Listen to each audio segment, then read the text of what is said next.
시청자 여러분 안녕하십니까? 우리 지역에 힘이 되는 소식 BTV 뉴스 시작합니다. 각종 개발과 함께 늘 뒤따라오는 문제가 기피시설을 어디에 설치할 것인가입니다. 첫 소식 모두가 관심을 가질 수밖에 없는 철도부터 살펴보겠습니다. 광역급 행정철도 GTX 노선이 지나는 곳은 교통호재를 안고 주목받게 되죠. 서울 곳곳에도 이 노선들이 지나가게 되는데요. 그런데 동대문구에서는 변전소, 환기구 등의 GTX 주요 시설물 설치를 두고 주민 반대가 도미노처럼 번지고 있습니다. 해결 방법은 없는 건지 관할 자치구인 동대문구의 대응에 대해 김진중 기자가 보도합니다. 서울 도심을 가르는 광역 급행철도 GTX. 동대문구 청량리역은 GTX B, C 노선이 모두 개통되는 곳으로 일대가 최대 교통 수혜 지역으로 꼽히고 있습니다. 하지만 이와 동시에 지역에선 주민 반대도 함께 일고 있습니다. 첫 시작을 알린 건 지난 2월. 동대문구 용신동에 GTX B, C 노선의 환기구가 설치될 것으로 알려지면서입니다. 여기 환경장화시대가 있잖아요. 환경장화시대 때문에도 우리 용두동, 용신동 주민들의 굉장히 많은 피해를 보고 있는데 더군다나 그 환기구가 들어오면 완전히 여기는 그 오염된 공원이잖아요. 그래서 그걸 성동구에 설치된 걸 왜 우리 동대문구에 가져오냐고요. 더군다나 여기 뭐 이미 C 노선은 GTX C 노선은 아마 그 이미 그 우리 주민들도 모르게 이 설명이나 아무것도 없이 아마 그게 진행될 예정이었나 본데 그것도 의했고 더군다나 B노선, GTX B노선까지 들어온다니까 지금 황당해요 지금. 지역 구의회는 물론 선거철 지역 국회의원 후보들까지 나서 GTX 환기구 설치 전면 백지화를 내세웠지만 현재까지 이렇다 할 답은 나오지 않고 있습니다. 대단지 아파트가 자리한 동대문구 전농동. 이곳엔 GTX C 노선 변전소가 세워질 것으로 알려지면서 논란이 되고 있습니다. 해당 부지는 청량리 기관차 사무소 내 직원들을 위한 테니스장으로 사용되고 있는 곳입니다. 지하 4층 규모로 변전소를 건설해 광역 급행철도에 전기를 공급하겠다는 것. 하지만 시행사가 계획한 대상지는 인근 아파트와는 불과 36m 떨어진 곳입니다. 앞서 지난 4월 열린 GTX C 노선 변전소 설치 주민 설명회에서는 문제될 것이 없다는 시행사 측과 결사 반대를 외치는 주민 간 충돌이 있었습니다. 해당 시행사인 GTX C 주식회사 측은 환경 영향평가와 설계 기준에 따라 공사하겠다는 입장. 한전 변전소와 가까운 곳에 선정을 하고 그다음에 철도의 정비를 원활하게 공급할 수 있는 곳으로 선정하도록 되어 있습니다. 변전소에 대한 전자파와 관련되어 있는 우려 사항 때문에 저희 사업뿐만이 아니라 철도 공단에서도 여러 노선의 변전소를 설치를 하면서 이 부분에 대한 조사를 일단 시행한 부분이 있습니다. 주민들은 전자파로 인한 주민 안전, 건강을 이유로 반대 의사를 분명히 합니다. 댁 안방에 커다란 전화기 놓으시면 괜찮으십니까? 저희 집에서 내려다보면 바로 있습니다. 그 구청장님 집 바로 앞에 한 1m 앞에 그런 변전소 아무 영향이 없어. 이거 위로가 되십니까? 세계 각국과 선진국에서도 성인병과 백혈병 등 각종 질병을 유발하는 것으로 보고돼 주거지역 안에 설치된 고압 변전소를 대대적으로 철거하는 것이 세계적 추세예요. 저희는 주거지역 안에다 넣는 게 동대문구의 추진입니까? 동대문구는 국가철도망 사업에 있어 장소 선정은 구의 결정권 밖의 일이라고 말합니다. 다만 주민 반대와 변전소 이전 필요성에 대해 공감하는 만큼 국토부에 지속적으로 대체지 검토를 요청하고 있다는 입장입니다.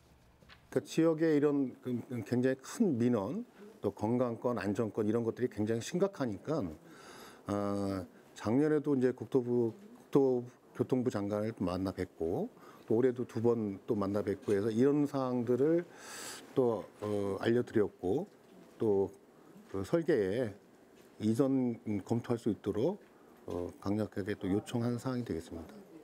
저희는 계속 국토부 상대로 계속 그 변전소나 또 용두동 환기구, 삼육병원 또 환기구 이런 부분들은 강력하게 그 장소 이전을 좀 요청할 거고요. 계속 지속적으로. 국토교통부와 시행사 측이 계획하는 GTX B 노선 설계 용역 준공 시점은 6월. GTX C 노선은 지난해 12월 실시 설계 승인이 내려진 바 있습니다. 계속되는 주민 반대와 구청의 검토 요구에 변화된 답이 나올 수 있을지는 미지수입니다. BTV 뉴스 김진중입니다. 22대 국회 개원을 맞아 재선에 성공한 장경태 국회의원을 만나봤습니다. GTX B, C 노선의 착공과 면목선의 예비 타당성 통과 등 교통 호재에 대한 지역의 기대도 높은 상황인데요.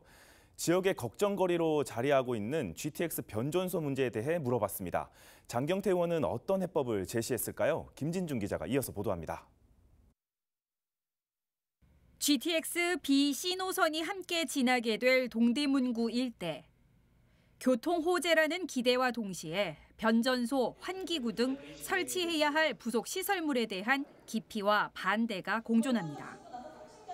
동대문 의뢰 지역구를 둔 장경태 국회의원에게 이 문제에 대한 해법이 있느냐고 물었습니다. 장경태 의원은 GTX-C 변전소의 경우 위치 선정에 문제가 있다며 관계기관의 대체부지 확보를 위한 검토를 강력 요청한 상태라고 설명했습니다. 지금 이 선정 부지는 이 주민 아파트, 그러니까 주민 공동주택과 너무 지나치게 근접한 거리에 있습니다. 그렇기 때문에 최소 저희가 뭐 50m면 50m 혹은 일정하게 이격거리를 두고 그리고 지하 공간을 충분히 확보해서 이 전력, 전압, 전류 등의 영향을 받지 않는 등의 이 변전소 설치에 대해서 종합적으로 검토해달라고 했고요. 지역에 민감한 현안일수록 여야가 따로 없이 협업해야 함을 강조했습니다. 특고 앞 변전소가 주민 가까운 곳에 설치되지 않도록 노력하고 있다고도 말했습니다. 어떤 변전소로부터 전력을 공급받느냐에 따라서 위치 선정에 어떤 여러 가지 이 선택지가 있긴 하거든요. 그래서 저는 가까운 응봉 변전소보다는 뭐 지금 전압이 좀 약하다고는 하지만 안암 변전소를 통한 특고압 변전소의 어떤 전력 공급이라든지 그런 것들을 종합적으로 검토해달라. 장경태 의원은 지난 5일 예비 타당성 조사를 통과한 면목선 경전철 사업의 조기 착공 의지도 드러냈습니다. 개인적으로는 정말 저의 국회의원 임기 시작과 더불어서 도철도망 기본계획과 국가철도망 기본계획 또 예타 선정까지 한 단계 한 단계가 정말 쉬운 단계가 없었는데 정말 저는 여러 노력을 했지만 다 일일이 말씀드리긴 어렵고 정말 하늘이 주신 기회다라고 생각하고 감사히 생각하면서 정말 이 사업을 신속하게 또 추진될 수 있도록 중점적으로 정말 관심을 기울일 예정입니다. 면목선의 착공까지는 앞으로 3, 4년, 개통 시점은 2034년을 내다보는 상황. 서울시 국토부와 협의해 기본 계획과 실시 설계 등이 조금 더 빠르게 추진될 수 있도록 집중하겠다고도 말했습니다. BTV 뉴스 김진중입니다. 지난 총선 당시 서울을 비롯한 수도권의 많은 후보들은 하나같이 철도 지하화를 들고 나왔습니다. 지상부 개발과 지역 단절성을 극복하기 위한 유일한 대안처럼 여겨졌는데요. 그렇다면 실제 실현 가능성은 있을까요? 전문가들은 최장 30년까지도 걸릴 수 있다고 말합니다. 앵커 리포트입니다.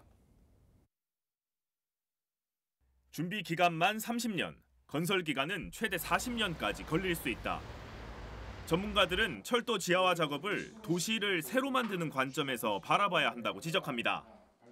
균형 발전입니다. 특히 부동산 상승 우려가 높은 지역, 지금 특히 용산, 여의도권이 안 그래도 지금 비용이 비싼데 여기까지 지하를 한다는 것은 지금 천정부지로 부동산 지가가 뛸 수 있기 때문에 이런 것도 좀 반영을 할 필요가 있다고 생각을 합니다. 문제는 역시 비용이라는 분석이 지배적입니다. 서울 시내 국가철도 구간 71.6km의 지하화 사업비는 추정 금액만 약 32조 6천억 원. 천문학적 금액을 지상부 개발 수익으로 메꿔야 하는데 현재 허용된 용적률로는 사실상 불가능하다는 겁니다. 굉장히 많은 시설물을 지하로 내려야 되고 굉장히 큰 대공간을 건설해야 되기 때문에 지금 산출하는 금액보다는 훨씬 높아질 가능성이 많이 있습니다. 그 비용을 확보를 하려면 용적률이 굉장히 높게 개발을 해줘야 됩니다. 지금 쓰고 있는 서울이 쓰고 있는 300%, 400% 가지고 택도 없을 것이고요. 최소한 1000% 이상의 용적률을 줘야지 개발 이익이 발생을 할 것 같습니다. 하지만 지난 총선 기간 많은 후보들은 단순히 지하화만 내세웠을 뿐 구체적인 실현 방안은 제시하지 않았습니다. 특히 대다수 선로가 이미 많은 노선과 겹쳐 있어 전체를 지하화하는 건 사실상 불가능하다는 주장도 나옵니다. 청량리역이나 서울역이나 이런 데는 노선수도 엄청나게 많고 하다 보니 그 밑에 엄청난 대공간이 돼야 될 거고 지금 있는 여러 가지 시설들도 있고 연계도 해야 되고 이런 것들 때문에 거의 불가능할 것 같다는 생각이 들더라고요. 결국 비용 마련을 위한 법 개정부터 도시를 새롭게 설계하는 차원의 준비와 논의가 필요하다는 게 전문가들의 결론입니다. 철도 지하화 사업은 최근 제정된 특별법으로 이제 첫 발을 뗐습니다. 전문가들은 지하화 사업은 완성 후 철거가 불가능한 만큼 200년, 300년을 활용할 수 있는 시설과 공간을 설계해야 한다고 말합니다. BTV 뉴스 양진호입니다. 중구 의회에서 금호 여자중학교 공사로 인한 소음, 분진에 따른 주민 민원 대응에 대한 지적이 있었습니다. 학교 밖 초등 돌봄센터인 키움센터 9호점 민간 위탁 추진도 논란거리를 남겼습니다. 이재영 기자입니다. 중구 동화동에 위치한 금호 여자중학교는 올해 초부터 그린 스마트 미래학교 조성을 위한 공사에 들어갔습니다. 현재 턱파기 공사가 한창 진행 중인데 주변 아파트 단지에서 분진과 소음 등으로 민원이 지속되고 있는 상황. 중구의회는 사전에 별도의 주민 설명회 없이 공사가 진행돼 대응이 미흡했음을 지적했습니다. 학생의 문제는 우리 교육 정책과에서 좀 관심 있어야 되는 거고, 그 공사에 대해서는 뭐 건설과라든지 환경과라든지 이런 관련과가 관심이 있었어야 됐는데 그거에 대한 주민 설명회도 없었고, 건축 허가라든지 이런 부분들 자체가 교육청의 학교 촉진법에 따라서 운영을 할 수 있는 부분이기 때문에 저희가 거기에 대해서 할 수 없고. 중구교육지원센터 1층에 들어서는 키움센터 9호점의 민간위탁 추진과 관련해서도 지적이 나왔습니다. 중구는 중구형 돌봄을 통해 총 17곳의 초등돌봄센터를 시설관리공단이 공공위탁해오고 있습니다. 전체 시설을 민간위탁으로 전환하려 했지만 학부모 등의 반발로 늘봄학교 전환 전까지는 공공위탁을 유지해오고 있습니다. 하지만 키움센터 9호점을 민간위탁하려 하자 해당 사안을 지적한 겁니다. 중구민의 시선으로 이 문제를 해결하려고 해야지 지금 경제 논리로 해서 중구에서 교육비 부담이 너무 크기 때문에 민간 위탁으로 바꿔야 되겠다 이렇게 방향을 설정하는 건 아닌 것 같고요. 군은 키움센터 민간 위탁법인을 오는 10월까지 모집하고 빠르면 오는 12월 본격적인 운영에 들어간다는 계획입니다. BTV 뉴스 이재원입니다. 공연과 전시를 부담 없이 즐기고 이웃들과 모임도 가질 수 있는 공간, 서울시가 정의하고 있는 시민청의 기능이자 역할입니다. 이런 시민청, 서울에 4개가 더 들어설 예정이었지만 이 계획이 사실상 없던 일이 되고 있습니다. 해당 지역 가운데 한 곳인 강서구의 경우 시민청 대신 공공주택을 짓는 방안이 추진 중인데 지역 정치권이 화가 단단히 났습니다. 김대우 기자입니다. 권역별 시민청 조성 계획은 지난 2019년 말에 나옵니다. 고 박원순 전 시장 시절입니다. 강서와 금천, 성북, 송파구에 각각 1개씩 짓겠다고 했습니다. 강서구는 마곡 유치원 바로 옆 부지가 대상이었습니다. 해당 땅인 마곡동 734-6 일대입니다. 권역별 시민청 조성 계획이 나온 지 5년 가까이 됐지만 보시는 것처럼 이 땅은 공터로 남아 있습니다. 임시공원 형태만 띠고 있습니다. 야심차게 내놓은 권역별 시민청 조성 계획은 단 한 발짝도 나아가지 못했습니다. 아니 뭐 짓는 게 훨씬 낫죠. 저렇게 숲으로다가 저렇게 놔두는. 아니면 공원을 만든다. 맞아. 요즘 공원을 만든 공원 왜 많이 만들어? 나무 심어갖고 공원을 만들어놓으면 좋지. 그런데 아예 백지와 수순까지 밟고 있습니다. 서울시가 권역별 시민청을 짓지 않기로 해서입니다. 마곡지구에 들어설 예정이었던 서남권 시민청은 계획을 바꾸는 게 확정 단계입니다. 땅 주인인 SH공사가 공공주택을 짓는 방안을 검토하고 있는 걸로 전해집니다. 시청 관계자는 서울시 정책을 홍보하는 방향이 오프라인 중심에서 온라인 중심으로 바뀌고 있는 만큼 많은 예산을 들여 시민청이란 오프라인 공간을 만드는 게 효율적인지 고민이 필요했다고 밝혔습니다. 또 마곡지구의 경우 SH공사 땅인 만큼 공사가 부지 활용 방안을 정할 수 있다고 덧붙였습니다. 지역은 시끄럽습니다. 정치권을 중심으로 반발 움직임이 확산하고 있습니다. 주민들이 시민청을 원하고 있다는 이유에서입니다. 우리 마곡과 강서 주민들 또 더 나아가서는 서남권 서울 시민들의 기대와 바람이 무엇인지 잘 알고 있음에도 불구하고 기존의 계획을 백지화해버리고 거기에 아파트를 짓겠다고 하는 발상을 하는 것에 대해서 강력하게 규탄하고 또 아주 깊은 유감을 표합니다. 취재 과정에서 만난 주민 다수는 이미 인근에 아파트가 많다며 공공주택이 들어서는 건 바람직하지 않다고 말했습니다. BTV 뉴스 김대우입니다.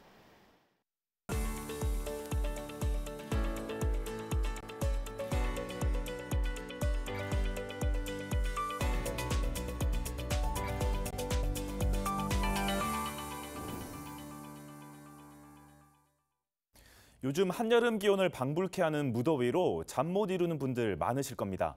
노들섬에서는 영화를 보며 무더위를 식히는 야외 영화 관람이 인기라고 하는데요. 한강의 시원한 바람과 함께 즐기는 영화 감상, 도심의 새로운 피서 문화로 각광받고 있습니다. 김호 기자입니다. 해가 지평선 너머로 뉘엿뉘엿 넘어가고 땅거미가 지자 무대 주변으로 시민들이 하나둘 모여듭니다. 여기저기 놓인 돗자리와 에어소파에 자리를 잡자 무대에서는 귀에 익은 아코디언 연주가 흘러나옵니다.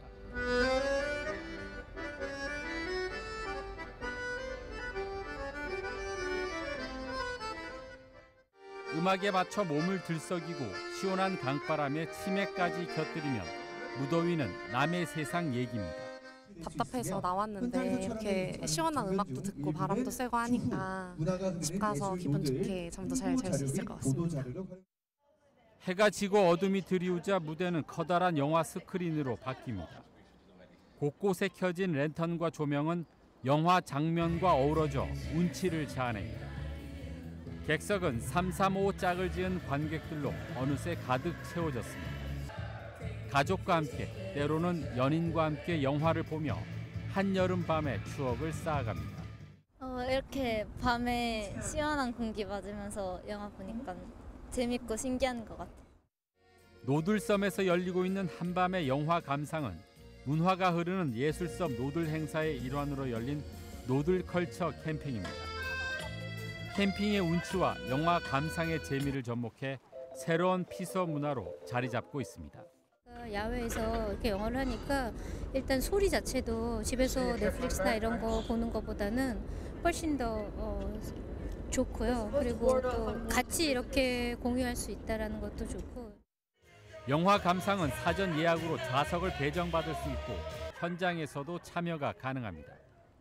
맘마미아를 시작으로 레미제라블과 위대한 쇼맨, 라라랜드 등 흥겨울 뮤지컬 영화가 오는 21일까지 상영됩니다. 때이른 무더위로 시작된 여름 휴가철. 영화를 보며 더위를 식히는 영화 피서가 한강 노들섬에서 펼쳐지고 있습니다. 음악과 영화를 감상하며 무더위를 날릴 수 있는 이번 행사는 뮤지컬 영화를 상영한 뒤 오는 8월 새로운 영화로 다시 노들섬을 찾게 됩니다. 헬로티비 뉴스 김호입니다.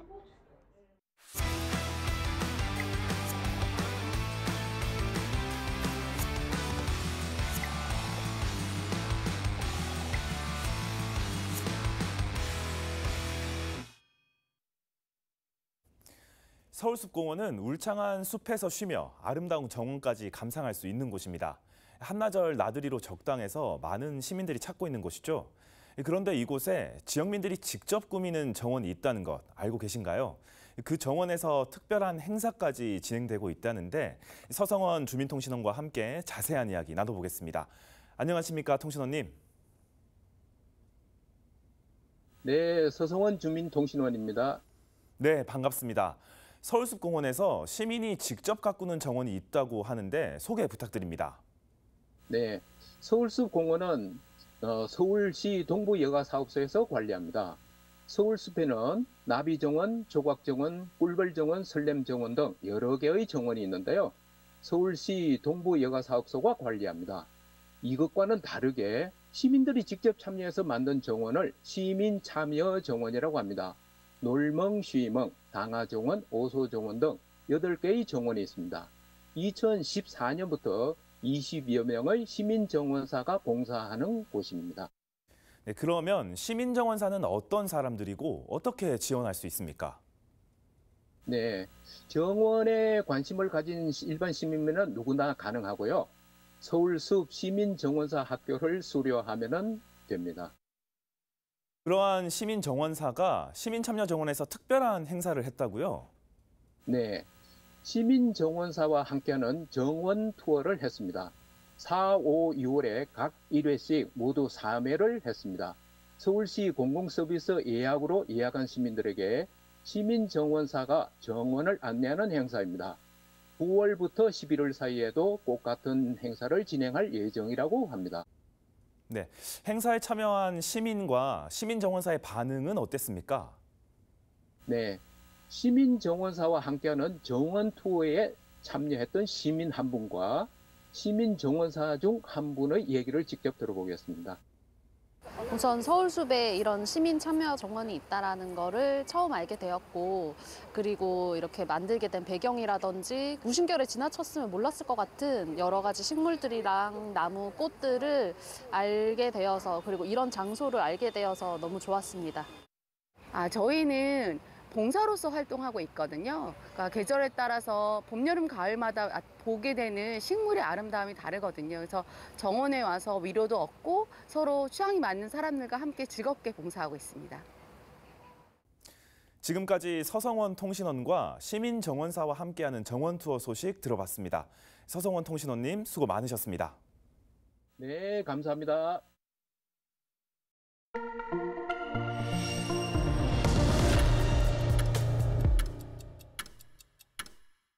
대장 홍대선이 올해 착공될 전망입니다. 서울 강서병 한정혜 국회의원은 자신의 SNS를 통해 대장 홍대선 연내 착공 소식을 알려왔습니다. 한 의원은 그동안 대장 홍대선 건설 사업을 주도적으로 추진해왔습니다. 국토교통부도 당초 내년 3월로 예정됐던 대장 홍대선 착공 시기를 올해 말로 앞당길 계획이라고 밝혔습니다. 공사가 순조롭게 진행된다면 대장 홍대선은 오는 2030년 말 준공될 것으로 보입니다. 서울시가 어르신과 쪽반 주민 등 취약계층의 폭염 피해 예방을 위해 선제적 지원 대책을 마련합니다. 우선 어르신이 방문하기 쉬운 접근성 좋은 위치에 2,004개의 어르신 무더위 쉼터를 마련했습니다. 관공서, 경로당, 도서관 등을 활용한 일반 쉼터는 오전 9시부터 오후 6시까지 운영하며 폭염특보가 발효되면 오후 9시까지 연장됩니다. 오후 9시부터 이튿날 오전 7시까지 머무를 수 있는 야간 쉼터도 시내 84개 호텔을 지정해 운영합니다.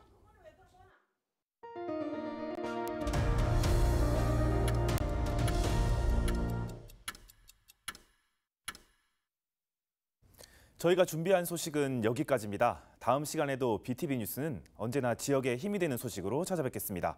시청해주신 여러분 고맙습니다.